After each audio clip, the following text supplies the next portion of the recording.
We're talking about air quality today for several reasons. Because air quality affects public health. And because it affects public health, air quality also impacts those of us in transportation and related industries. The Environmental Protection Agency and Utah Division of Air Quality regulate our air quality. Over the years, laws and restrictions have been implemented to regulate transportation-related construction in the public interest of maintaining higher air quality standards and protecting public health.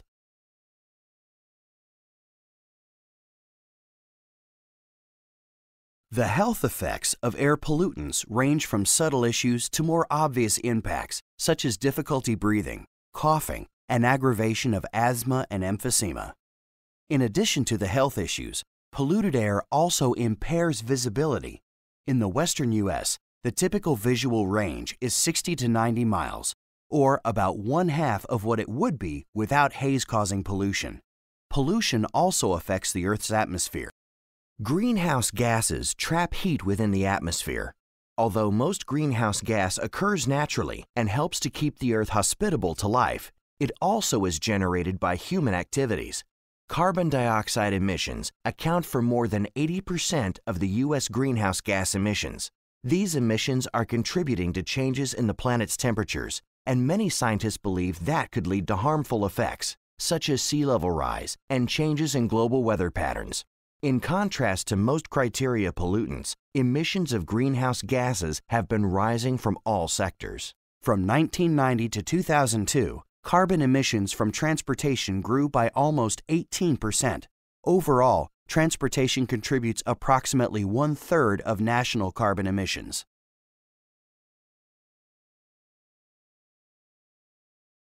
Substances not naturally found in the air or at greater concentrations or different location than usual are referred to as pollutants.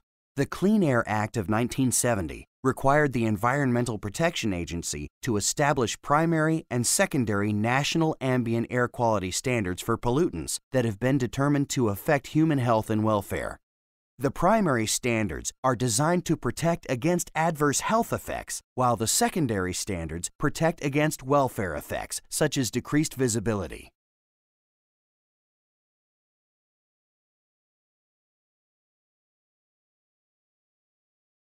Human activity, such as the burning of fuels, happens at both mobile and stationary sources, such as smokestacks. It also comes from burning wood, dust, construction activities, agriculture, and decomposing waste. Natural sources of air pollution include dust from sandstorms, radon, volcanic activity, wildfires, and methane gas emitted by animals such as cattle, which is a specific problem for Cache County.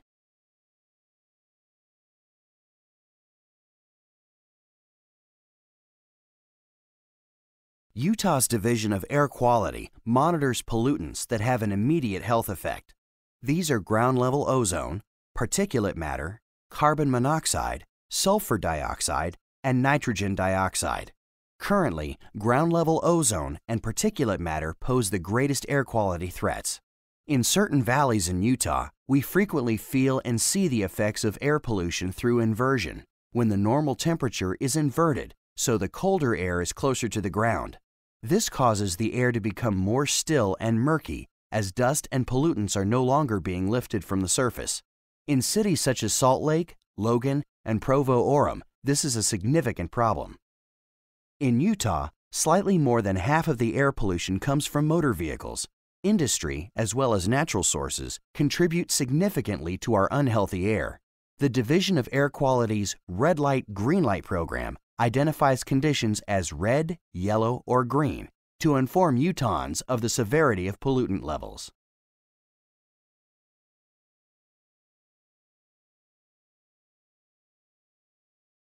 There has been a reduction in certain pollutants since the inception of the Clean Air Act and the targeting of particular pollutants. For example, lead has seen a tremendous decrease since the change from gasoline with lead to unleaded gasoline.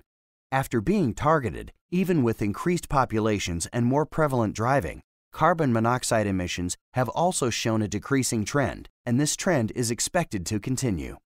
However, air pollution concentrations are a function of meteorology and emissions. While weather cannot be controlled, the emissions inventory can be controlled and is the focus of air quality control strategies for automobiles and industrial facilities.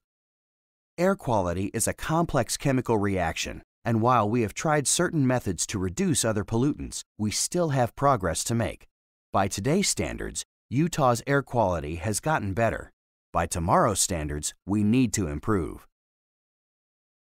Red air quality alerts issued by the Division of Air Quality have shown alarming spikes over the years. In 2007, there were 40 Choose Clean Air Days declared by the division's air monitoring station, the most we've seen since 2004. Possible reasons for the rise in bad air days include climatic changes and changing standards. As we learn more about air quality, the standards are refined. These air quality changes require close monitoring in order to maintain and improve the quality of life in Utah.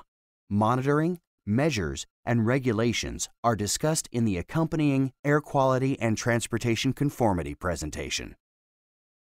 For more information about air quality and how it relates to transportation planning, contact UDOT Planning.